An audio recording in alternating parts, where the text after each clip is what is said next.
आज हम यहाँ पर परमात्मा की याद में बैठे हैं, क्योंकि मनुष्य जीवन का उद्देश्य परमात्मा की प्राप्ति करना है।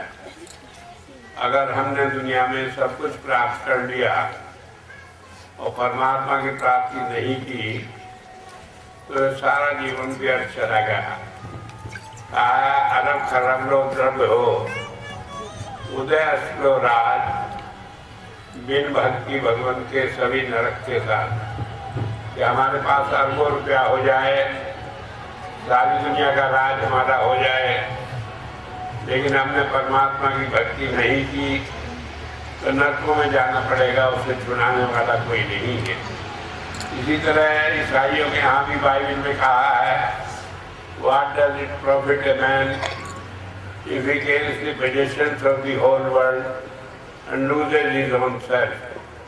कि उस आदमी का क्या फायदा जिसने सारी दुनिया की चीजें तो प्राप्त कर ली और अपने आप को जाना नहीं, तो उसने कुछ नहीं किया, उसने सारी जिंदगी बेकार कर दी। तो बात तो सब धर्मों में कही गई है और हर एक धर्म में बताया है कि मनुष्य जीवन का उद्देश्य परमात्मा की प्राप्ति करना है। लेकिन हम व्यवहार में देखते हैं कि सब धर्म अपनी अलग अलग बात करते हैं, अलग अलग राग, अलग अलग ढपली, जो मना है सो बताता है। कोई कहे कि परमात्मा क्या है कि वो तो गोपियों के साथ आचरण लीला करता है, कोई कुछ कहता है, कोई कुछ कहता है। और ऐसा ही नहीं बल्कि पढ़े लिखे विद्वान आदमियों में भी बड़ा भेद है। मुझे याद है घटना, एक बार संत तुलसीदास जी मथुरा गए, भगवान कृष्ण के मंदिर में गए, देखकर हाथ जोड़कर कहने लगे, क्या कौन छवि आपकी, भले बने हो नाथ, तुलसी मस्तक कर नवे धनुष बाण लोहा। कहने के मैं आपकी छवि देखकर मोहित हो गया, लेकिन मैं आपको ये बता दूं कि मुझे इससे कोई खुशी नहीं हुई। कारण यह है कि आप ये बांसुरी अलग रख के धनुष बाण लो तब मैं आपको मानूंगा। तो कहने का मतलब ये है कि सारा कुछ होते हुए भी लोग छोटी छोटी बातों से धर्म के रास्ते में उल्टी उल्टी बातें सोचने लगते हैं। जब आदमी परमात्मा की भक्ति कर लेता है तो ये फर्क क्यों मालूम पड़ता है? तो इसके लिए मैं आपको एक छोटी सी बात बताऊंगा। एक हाथी चला जा रहा था, तो उसके ऊपर महावत बैठा हुआ हाथी को चला रहा था। सड़क पर 3-4 आदमी खड़े थे। महावत ने कहा, हट जाओ भाई, हाथी आ रहा है। वो लोग कहने लगे, हाथी कैसा होता है, हम तो अंधे हैं, हमने तो हाथी देखा नहीं, आज हमें भी दिखा दो। महावत हमसे नीचे उतरा और हाथी को उनके पास खड़ा करके कहने लगे, ये हाथी तुम्हारे सामने खड़ा है, देख लो। अब जानते अंधे आदमी कैसे देखते हैं। उन्होंने छुआ हाथी को और चारों ने अच्छी तरह से देख कर कहने लगे, हमने देख लिया हाथी, तुम ले जाओ। कहने लगे, भाई देख लिया तो बताओ कैसा है हाथी। एक आदमी कहने लगा, ये तो बड़ा सा खंबा है, जैसे पिलर होता है बरामदे का ऊपर से नीचे तक, ऐसे बरामदे का पाए की तरह है। दूसरा आदमी कहने लगा, तुम अंधे हो और झूठे भी हो। अरे तो ऐसा है जैसे 2 विधान दृष्टि हो, क्योंकि उसने हाथी की पूंछ छुई हुई थी। तीसरा आदमी कहने लगा, तुम दोनों ही झूठ बोल रहे हो। इसका तो ऐसा है, एक तरफ से बड़ा मोटा है और एक तरफ से मुंह पतला होता चला गया। उसने सूंड हाथी की छुई हुई थी। वे तीनों लगे रहे थे, तब तक चौथा आदमी कहने लगा, अरे तुमने क्या देख लिया, ये तो एक बहुत बड़ी चीज है, इसके ऊपर तो बिस्तर में जाकर सो जाओ, इतनी बड़ी चीज है। तो चारों आपस में लड़ने लगे। तो जब ये देखा तो महावत कहने लगे, क्यों लड़ते हो भाई? कहने लगे, ये सारे आदमी मेरे साथ वाले झूठे हैं, मैंने हाथी को देखा है, ऐसा है, लेकिन बता रहे हैं दूसरी तरीके। जब ये बात हुई तो महावत कहने लगा, तुम लड़ो मत, तुम सब आदमी सही हो, कहने के सही होते तो सबकी बात एक होती, अलग अलग क्यों है। जब उन्होंने कहा कि तुमने सबने हाथी नहीं देखा, हाथी के अंग देखे हैं। जब हाथी देख लोगे तब ये भेद मिट जाएगा। वही हालत हमारी, हम धर्मों में लड़ते रहते हैं आपस में, ये ऐसा है ये ऐसा है, क्योंकि हमने देखा नहीं, सुनी सुनाई बातें करते हैं। तो इसलिए क्या करते हैं, जब संत आते हैं वो हमें इन सारे झंझटों से निकाल कर कहते हैं तुरंत मिलावे राम से उन्हें मिले जो कोई। जो उनके पास आते हैं उन्हें बिठाते हैं और इस दुनिया से उलट कर अंदर ले जाते हैं और परमात्मा को दर्शन कराकर कह देते हैं परमात्मा तुम्हारे अंदर है, तुम्हें कहीं भटकने की जरूरत नहीं। हम भटकते क्यों हैं? क्योंकि हम तो दुनिया में फंसे पड़े हैं। हमें कहे ध्यान करो, परमात्मा की याद करो, आंख बंद करके बैठते हैं तो तैसे हमारा ध्यान जो है इधर उधर दुनिया में चला जाता है और हम बैठ नहीं पाते, बेचैन होकर उठ जाते हैं। मुझे याद है घटना, एक बार 4 पंडे थे मथुरा में, कहने लगे भाई कल छुट्टी है, चलो वहाँ आगरा घुमाए और कर ऐसे करें एक नाव ले ले किराए पर, उस नाव में बैठकर क्या ठीक नहीं है क्या? हाँ शांति सुनते हैं। तो उस नाव में बैठकर चले जाएंगे और रात भर नाव चलाकर आगरा पहुंच जाएंगे। दिन में सारे दिन आगरा घूमेंगे और रात को फिर नाव से वापस आ जाएंगे मथुरा। तय कर लिया उन्होंने, लेकिन उन्होंने क्या करी, तैयारी करी तो मथुरा में लोग जो है वो भांग ज़्यादा खाते हैं। तो उन्होंने पंडितों ने सारों ने भांग घोट ली। कहने का बड़ा मेहनत का काम है, सारी रात नाव चलानी पड़ेगी, तो कुछ घोट ली पी ली और कुछ नाव में रख ली। और जैसे वे बैठे जाके नाव में तो चारों ने खूब भांग पी ली और उनमें से 2 आदमी कहने लगेगा अच्छा भाई हम तो सोते हैं, तुम नाव चलाओ और जब थक जाओगे तो हमें उठा लेना, हम चलाएंगे फिर तुम चलाना। इस तरह से नंबरवार चलाते रहना। ये करके वो गया तो जैसे ही वो थोड़ी दूर थक गए चलाते हुए रात में नाव को, तो उन्होंने फिर दूसरे को उठा दिया। वो उठाया जिन्हें वो चलाने लगे नाव को, और जो आदमी चला रहे थे वो थक के सो गए। कि फिर उठे, इसी तरह नंबरवार भांग और पी लेते और नाव को चलाते रहते।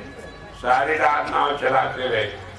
सुबह की भोर हुई तो उन्होंने कहा कि दूसरे को उठा दिया कि भाई उठ जाओ, हो सकता है आगरा आ गया हो, सामने घाट आदमी दिखाई दे रहे हैं, घाट है। तो उठ गए, चारों देख कर उठकर कहते थे कि ये आगरा तो ऐसी है जैसे मथुरा, ऐसे ही घाट है, ऐसे ही है, ऐसी सारी चीज है। एक आदमी कहने लगे ये घसीटा तो हमारा पड़ोसी है, ये भी रात तो हमने इसे मथुरा में छोड़ा था, ये सुबह हम तो पहले आगरा कैसे आ गए। जब ये बात कही तो वो डर रहे थे, तो उन्होंने उससे कहा, कहने के भाई ये कौन सी जगह है? कहने के तो मथुरा है।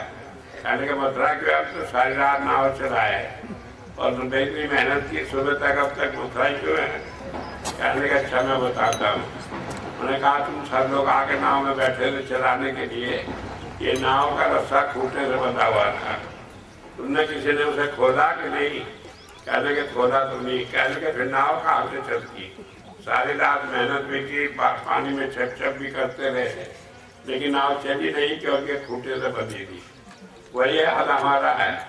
हम जाते हैं भगवान की भक्ति करने, वहाँ भी हाथ जोड़कर ध्यान ये लगा रहता है कि घर में कोई काम न बिगड़ जाए, जल्दी करो, कुछ करो, तो इस तरह से बड़ा मुश्किल काम हो जाता है। तो संत क्या करते हैं, वो हमें इस दुनिया से अलग करके यहाँ 10वें द्वार में लाकर जहाँ पर बिंदिया टीका लगाती है मैंने, वहाँ पर जो है बिठा देते हैं और हमें अंतर में परमात्मा का दर्शन करा देते हैं। जब ऐसे संत एक बार दर्शन करा देते हैं तब हम बाहर के बातों में पढ़ते नहीं, झंझटों को छोड़ देते हैं। अब आपने मन का परमात्मा बना दिया, राम बना दिया, गणेश बना दिया, कुछ बना दिया और बनाकर उसी की पूजा करने लगे। हम समझ रहे हैं परमात्मा की पूजा कर रहे हैं, तो ये पूजा हम परमात्मा की नहीं अपने मन की कर रहे हैं। अब हम परमात्मा की पूजा कैसे करेंगे?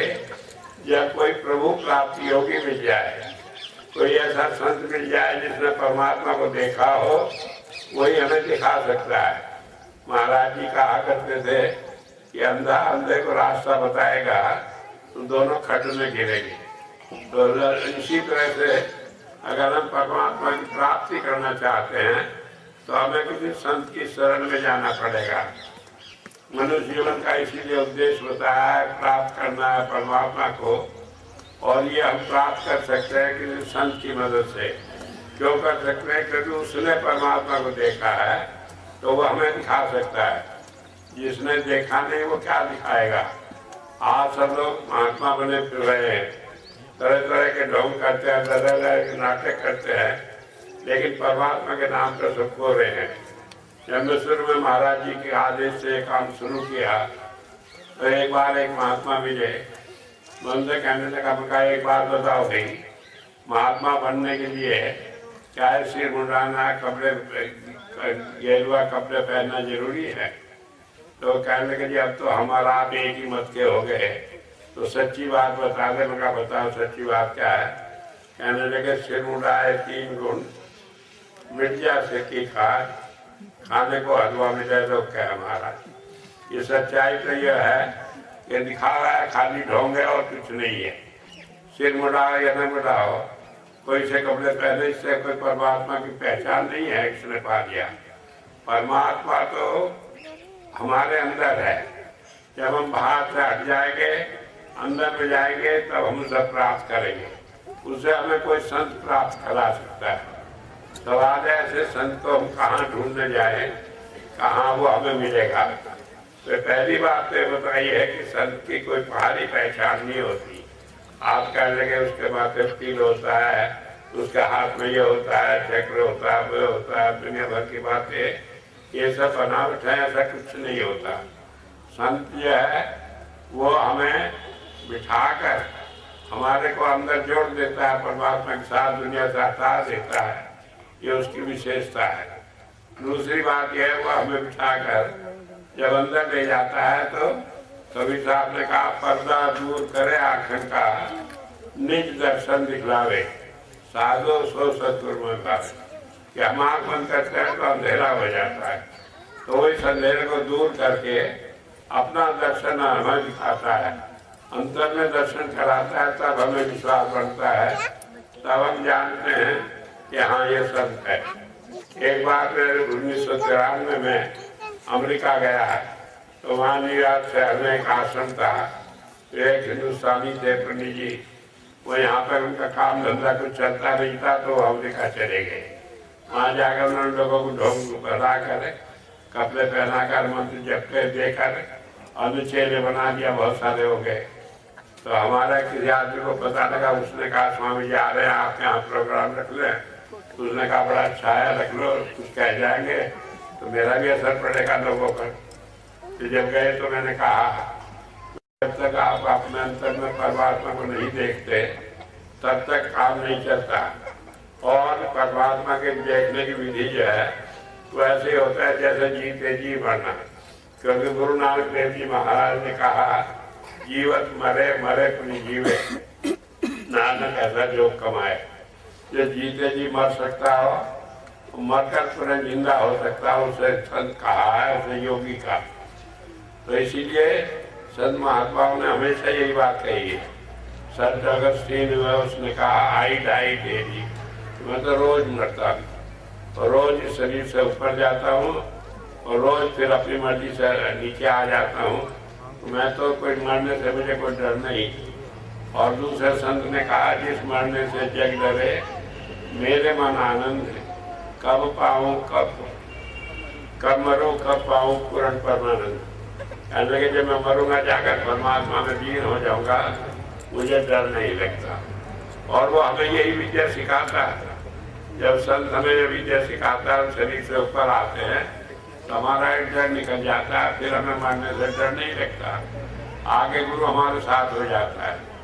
बुजुर्ग कहा करते थे कि अगर किसी संत की दया में देखनी हो तो किसी सत्संगी के आखिरी समय पे देखो। जब उसकी मौत आती है तो खुशी से कहता है कि हाँ मेरा गुरु आ गया, और मुझे ले जा रहा, मैं जा रहा हूँ और वो खुशी खुशी हंसते हुए शरीर छोड़ देता है। दुनिया मरने के नाम से डरती है और इसलिए डरती है कि परेशान हो जाती है, लेकिन संत जो है उस काम को रोज करता है और हमें सिखाता है, और मौत के समय वो सिख के सामने प्रकट होकर उसे ले जाता है। तो ऐसा संत हमें जब मिल जाता है तब हमारा काम बनता है। अब ऐसा संत हमें कहाँ मिलेगा, कैसे मिलेगा, इसके लिए एक ही बात बताइए कि अगर हम सोचे हम संत को ढूंढने, तो ये हमारे हाथ की बात नहीं है। कैसे मिलेगा? कहा रामचरितमानस में, अब मोह भाव भरोसा सन्मता बिन हरि कृपा मिले नहीं सकता। क्या मुझे पूरा भरोसा है कि बिना हरि की कृपा के, बिना परमात्मा की दया के संत मिलता नहीं, क्योंकि जब तक हमारे पुराने कर्म, पिछले कर्म अच्छे नहीं हो जाते, इतने अच्छे नहीं हो जाते कि हमें परमात्मा संत से मिलाए, तब तक हमें ये कर्म अच्छा न होने के कारण गुरु नहीं मिलता। हमारे जितने कर्म होते हैं वो इकट्ठे होते रहते हैं, जब पाप कर्म होते हैं उन्हें भोगते रहते हैं, खत्म होते रहते हैं। जब पाप और पुण्य कर्म बराबर हो जाते हैं तब हमें मनुष्य का जीवन मिलता है, और इसमें संत का दर्शन होकर हमें आगे रास्ता मिलता है।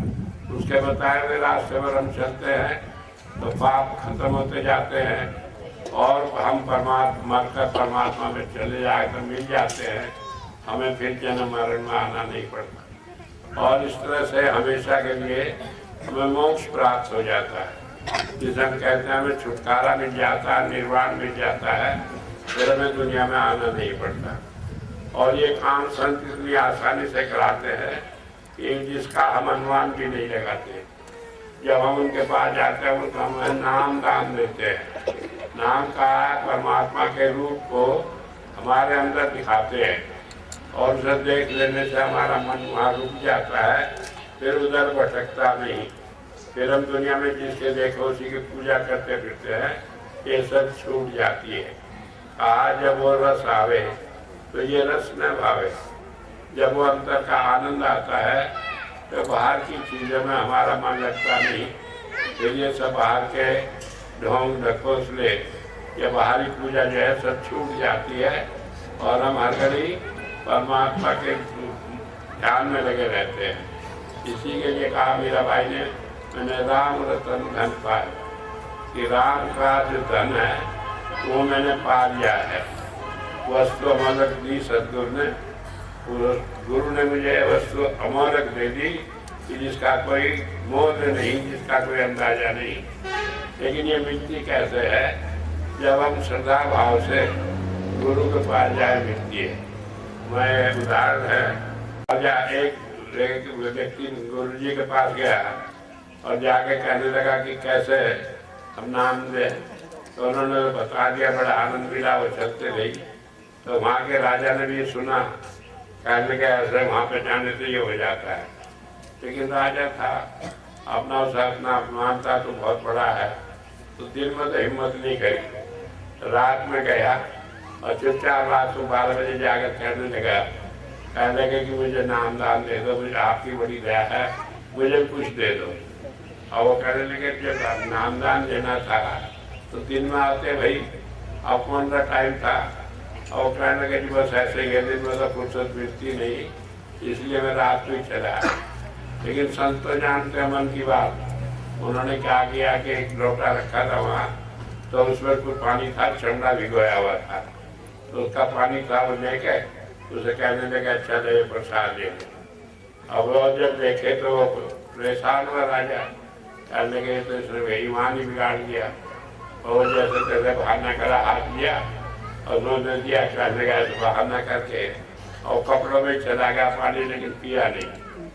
और जल्दी से भागा वहाँ से छूट के, कहने का अब तो बच गया, कहीं दूसरी जगह कुछ और चेक करना चला दे।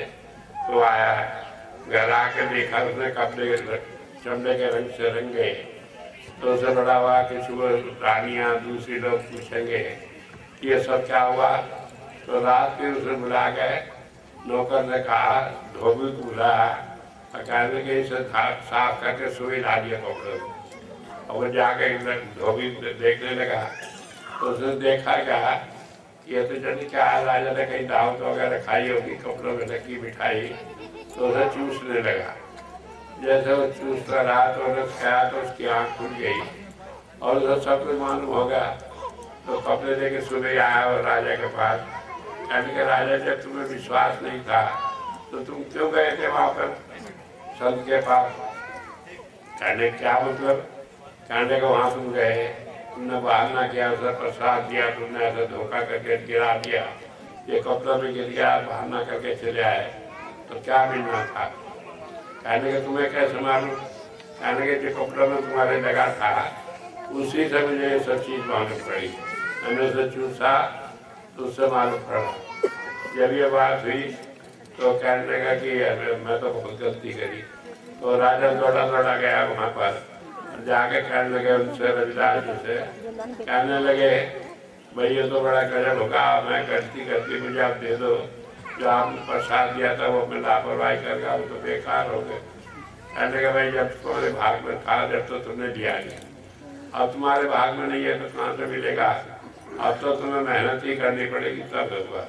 तो गुरु की जब दया होती है, अगर हम उस वक्त उसके देने वाले बन जाए तो हमें मिल जाती है आसानी से, वरना तो इस नाम को पाने के लिए नहीं जाने कितने कितने साल तपस्या करनी पड़ती है। कबीर साहब के जमाने में बड़ा बुखारे का बादशाह आया, 12 साल तक उनके यहाँ नौकरी करी, दरबार कबीर साहब की सत्संग में सेवा करते रहे, तब जाकर उन्हें नाम मिला। लेकिन अब ऐसा है, कलयुग है, कलयुग में जीव पाप में इसलिए फंसे पड़े हैं कि किसी को इतनी हिम्मत नहीं। तो परमात्मा ने दया करके ये कर दिया कि किसी तरह आसानी से लोगों को नाम मिल जाए और दिक्कत ना हो। तो इसलिए संत जो है दया करके नाम दे देते हैं, सफाई भी होती रहती है और भजन भी बनता रहता है। तो इसलिए उनका यह रास्ता हमेशा से आया है वही, और उसी रास्ते से होता है। क्या करते हैं संत हमें बिठाकर ध्यान ऊपर लाकर और जाप करना बताते हैं, एक मंत्र देकर। उससे क्या होता है कि हमारा ध्यान दुनिया की चीज़ों में लगता नहीं, और जब अंतर का रस मिल जाता है फिर उसी में लगे रहते हैं, उसकी मस्ती में, उसके याद में हम सारे दिन काम करते हुए एक अजीब मस्ती सी में रहते हैं। उससे पिछले कर्म करते जाते हैं और ये कर्म आगे कट कर फिर बड़ी आसानी से परमात्मा की भक्ति करते हुए आगे बढ़ते चले जाते हैं। तो इस सारे रास्ते को बड़ा सरल बना दिया है। तो दुनिया जब से बनी तब से यही रास्ता एक है जो परमात्मा की प्राप्ति का है, और यही होता है। संत आए, उन्होंने दिया, जब वो चले जाते हैं तो दूसरे लोग बहाना करके उनकी नकल करके बैठ जाते हैं संत बनकर, लेकिन उन पर कुछ होता नहीं, लोग को बहका कर उलझा डालते। तो इसलिए फिर संत दोबारा परमात्मा संतों को भेजता है और वो आके संसार में सारे काम करते हैं। अब सवाल यह है, ऐसे संत को हम जाने कैसे?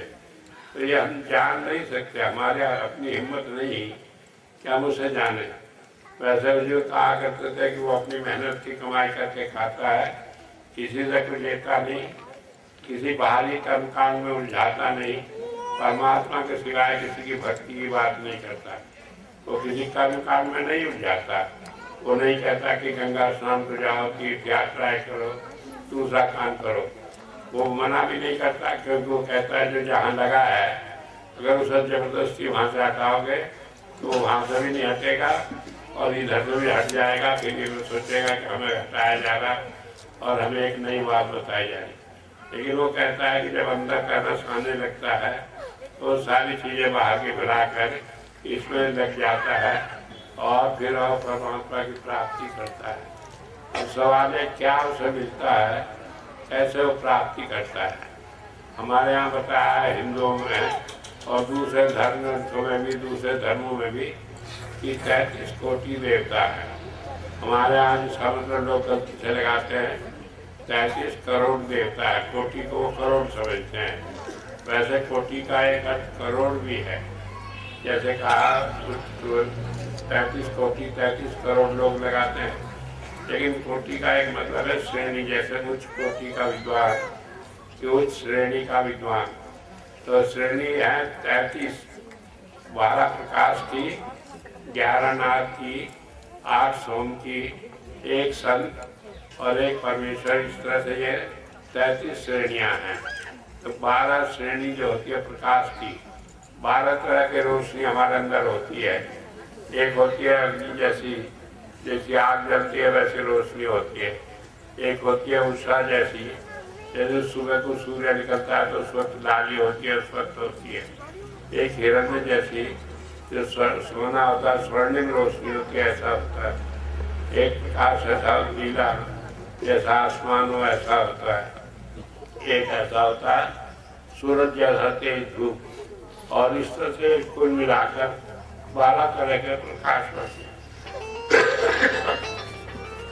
इनसे हमारे मन के ऊपर जो जन्म जन्मांतर की मैल चली पड़ी, जो हमारे पिछले जन्मों में आँख के द्वारा जो संस्कार हमारे अंदर गए, वो सारे संस्कार निमट जाते हैं। महाराज जी बताया करते थे कि जितने संस्कार हमारे अंदर हैं,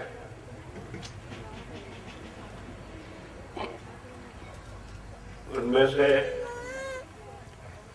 81 से 85% संस्कार आँख के द्वारा हमारे अंदर जाते हैं। तो जितने संस्कार हैं अरबों सालों के, इनमें से 85% संस्कार ये अंदर की रोशनी से मिट जाते हैं। बाकी जो है, जो कान के द्वारा संस्कार जाते हैं, जैसे गाना सुनने से या और चीज़ों से या और बातें सुनने से, वो जो है वो नाद से वो समाप्त हो जाते हैं। और जो हमारा अंदर गहरे में जो संस्कार बैठ गए हैं, वो सोम से समाप्त होते हैं। और इन तीनों तरह के संस्कार को संत जो है, जिसके अंदर ये सारी चीज समाये हैं, वो अपने वचन से, अपनी दया में से रास्ता बताकर, भजन कराकर ये निपटा देता है। वैसे तो भजन से बड़ा मुश्किल है, क्योंकि इतने सालों की संस्कार, लेकिन संत एक ऐसा तरीका बता देता है कि जिससे ये संस्कार भस्म हो जाते हैं। जैसे मान लीजिए एक चना है, आपने उसे खेत में बो दिया, तो उसके बाद पौधा होगा, उसमें 15-20 दाने निकल आएंगे। लेकिन अगर आप उसे आखाड़ में बनाकर और उसे जमीन में डाल दें तो नष्ट हो जाता है, फिर से नहीं होता कुछ भी। तो वो हमारे साथ पिछले संस्कारों को नाम के द्वारा दग्ध कर देता है, उन्हें भस्म कर देता है, और उससे फिर हम उसका प्रभाव नहीं होता।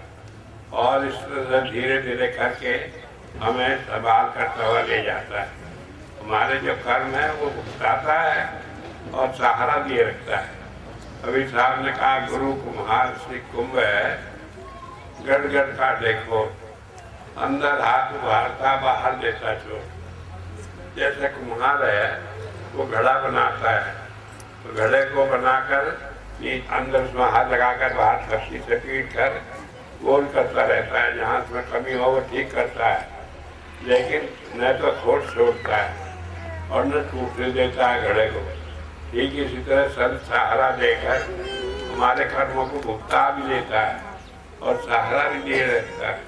कई आदमी सोचता तो हमने गुरु जी कर लिए, अब हमें कर्म नहीं भुगतने पड़ेंगे। कर्म तो भुगतने पड़ेंगे, लेकिन वो सहारा दिए रखेगा, वो सुई का सूर की सुई कर देगा, उसे बहुत छोटा करके भुगतवा देगा। जो हमें जन्म जन्मांतर तक भोगने पड़ते, उन्हें स्वप्नों में दूसरे तरीके से, आसान तरीके से भुगता देगा। और सबसे बड़ी बात है वो सहारा दिए रखता है, तो हमें सहारा होता है। और कहेंगे गुरु जी कैसे सहारा देंगे, आज नाम दिए, कभी तो हम 20-20, 30-30 साल तक भी मिलते नहीं, तो इससे कोई फर्क नहीं पड़ता। क्योंकि कहा गुरु बसे बनारसी, सिख शास्त्रम दर्शी, एक पल कभी न बिछड़े जो गुण हो शरीर। इससे कहीं हो गुरु कहीं हो, एक बार जब जुड़ जाता है तो कहीं भी हो तो गुरु उसकी हर घड़ी संभाल करता है। उसे फिर यानी हम कहेंगे तभी वो जानेगा, वो हमारी सारी बातें जानता है और सारे तरीके लगाकर जैसे वैसे हमें इन सारे कर्मों से छुटकारा देता है। तो हमें गुरु की इसलिए आवश्यकता है कि इन जन्म जन्मांतर के कर्मों से छुटकारा पा लें, जीवन में दुखों से छुटकारा हो जाए और मरने के बाद मोक्ष मिल जाए, हमें बार बार संसार में आना जाना न पड़े। वैसे तो मनुष्य का जीवन सर्वश्रेष्ठ योनि है, तो रहने में सबसे श्रेष्ठ योनि है, लेकिन इसके बावजूद इस श्रेणी में आने के लिए भी जीव को 9 महीने तक माँ के घर में उल्टा लटका रहना पड़ता है। किसी आदमी को 1 मिनट के लिए उल्टा लटका दो तो बुरी हालत हो जाती है। तो इसलिए कहा कि जीवन में भी बड़ा कष्ट है और जब मरता है तब भी बड़ा कष्ट होता है। संत महात्मा बताते हैं कि मौत में इतनी पीड़ा होती है जितनी 1000 बिच्छू एक साथ डंक मार लें तो उसकी पीड़ा कम है, मौत की पीड़ा उससे भी अधिक है। तो ये सारी पीड़ा छुड़ाकर हमें हंसते खाते खिलाते दुनिया के सारे काम कराते हुए वो हमें पार कर ले जाता है। जैसे कि एक कुशल मल्लाह होता है, वो जीव को नाव में बिठाकर तो समुद्र के सारे झंझटों से छुड़ाकर पार कर देता है। ठीक इसी तरह जब हम गुरु की शरण में आ जाते हैं तो हमें पार कर देता है। लेकिन वो होता उसी के है जिसके भाग में हो, क्योंकि जिसके भाग में नहीं होता उसके लिए गुरु से कहीं बुलाता फिरे, कहीं आए दर्शन दे तो भी नहीं मानता, और जिसके भाग में होता है वो उसे कहीं खोज कर मिला कर ढूंढ कर कर लेता है। तो इसलिए आप में बड़े भाग्यशाली हैं कि आपको रास्ता मिला है, आप चल रहे हैं और इसमें मन लगा कर चलते रहे। और आपको करना कुछ नहीं है, नाम आपको मिला है, सुबह बैठ कर थोड़ी देर याद कर लो और उसके बाद आप कोई सारे आपने काम करते रहो। गुरु की याद बनी रहेगी तो सारे काम आपके ठीक होंगे। जो परेशानी होगी उसमें से वो छुड़ा देगा उस परेशानी से। एक बात मैं फिर बता दूं, ये मत सोचें कि हमें कष्ट नहीं होगा। कष्ट तो होगा क्योंकि जो कर्म है वो तो भोगने हैं, लेकिन वो बहुत हल्के करके भुगता देगा, उससे हमें महसूस नहीं होगा, कष्ट नहीं होगा। तो इन्हीं बात को कहकर मैं अपनी बात को समाप्त करूंगा।